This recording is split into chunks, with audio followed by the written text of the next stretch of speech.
Johnny Crawford was born John Ernest Crawford on March 26, 1946, in Los Angeles, California, into a family already connected to the entertainment world. His parents, Betty and Robert Lawrence Crawford Sr., recognized his creative spark early and encouraged his artistic interests.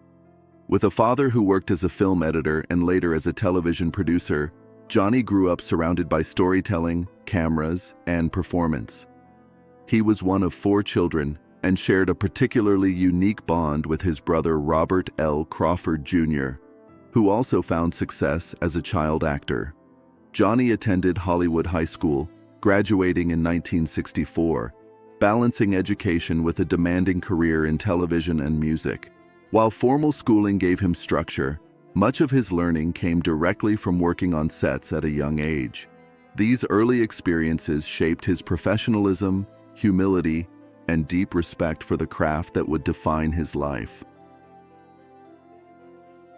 From Mickey Mouse Club to rising television star, Johnny Crawford's professional career began remarkably early when he became one of the original Mouseketeers on Walt Disney's The Mickey Mouse Club in 1955.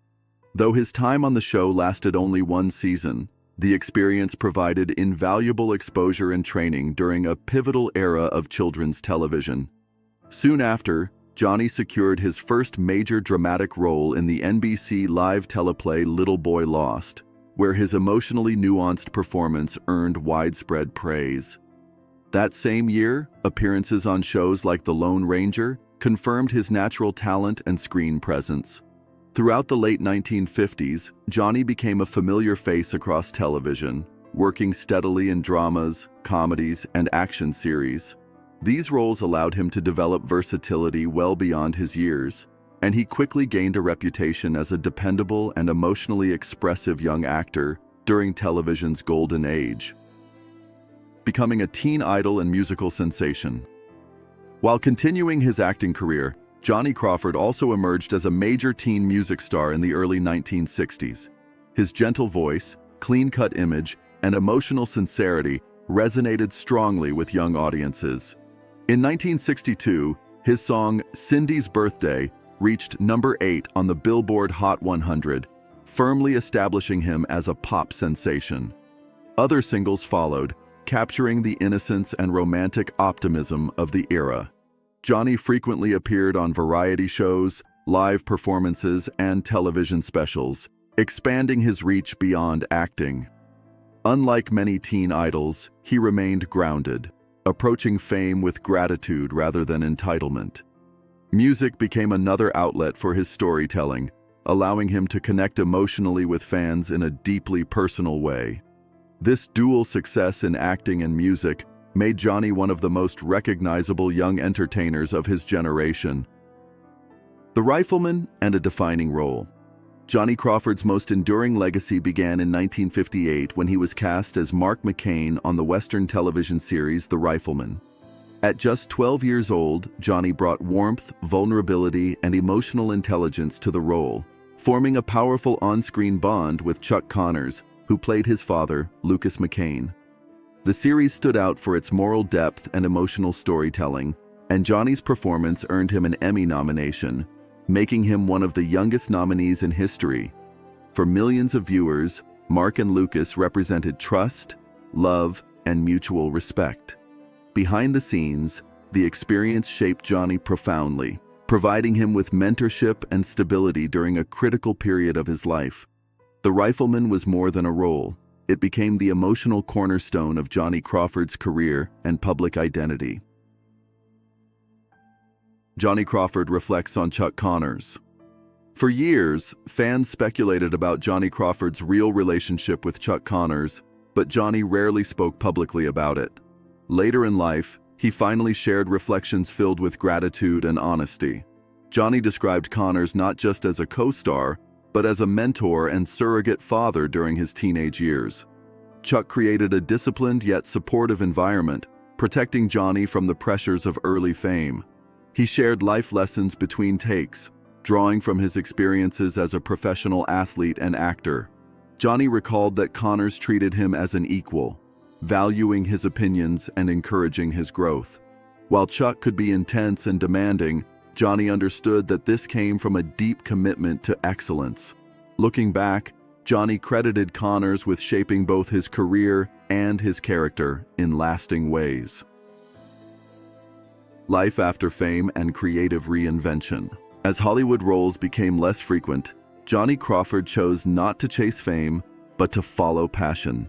After serving in the U.S. Army, where he worked on training films and rose to the rank of sergeant, Johnny returned to acting selectively, appearing in notable projects such as El Dorado, Little House on the Prairie, and Murder, She Wrote. Eventually, he shifted focus toward music, founding the Johnny Crawford Orchestra in 1992. The vintage dance band specialized in authentic recreations of 1920s and 1930s music, reflecting Johnny's deep appreciation for classic American sound. The orchestra performed at prestigious events and released a well-received album in 2012. This phase of his life demonstrated that Johnny's creativity did not depend on spotlight or trends, but on genuine love for artistry and history. Love found again with Charlotte Samko. In a beautiful turn of fate, Johnny Crawford reunited with Charlotte Samko, his high school sweetheart, nearly 3 decades after their teenage romance. They reconnected in 1990, discovering that time had only deepened their bond. Their relationship matured into a loving partnership grounded in shared memories and emotional understanding. They married in 1995, building a life that valued companionship over celebrity. Charlotte became Johnny's anchor, offering unwavering support as he navigated later stages of life. Their love story reflected resilience and timing, proving that meaningful connections can endure even after long separations. This reunion brought Johnny a sense of peace and fulfillment, reminding him that some relationships are simply meant to return when the moment is right. Facing Alzheimer's with grace and support. In 2019, it was revealed that Johnny Crawford had been diagnosed with Alzheimer's disease, a deeply challenging and progressive condition. As his health declined, friends, fans, and fellow actors rallied around him. Paul Peterson, a longtime advocate for former child actors, organized a fundraising campaign to support Johnny's medical care, highlighting the deep respect Johnny inspired throughout the industry. Eventually, Johnny moved into a specialized care facility where he could receive full-time attention. During the COVID-19 pandemic, his health became further compromised, and he developed pneumonia. Despite these hardships, Johnny remained surrounded by love, particularly from Charlotte, who stayed devoted throughout his illness. His final years were marked not by isolation, but by compassion, dignity, and gratitude from those whose lives he had touched. A legacy of kindness, talent, and quiet strength. Johnny Crawford passed away on April 29, 2021, at the age of 75, leaving behind a legacy that extends far beyond his childhood fame. He is remembered not only for his talent as an actor and musician, but for his kindness, humility, and integrity.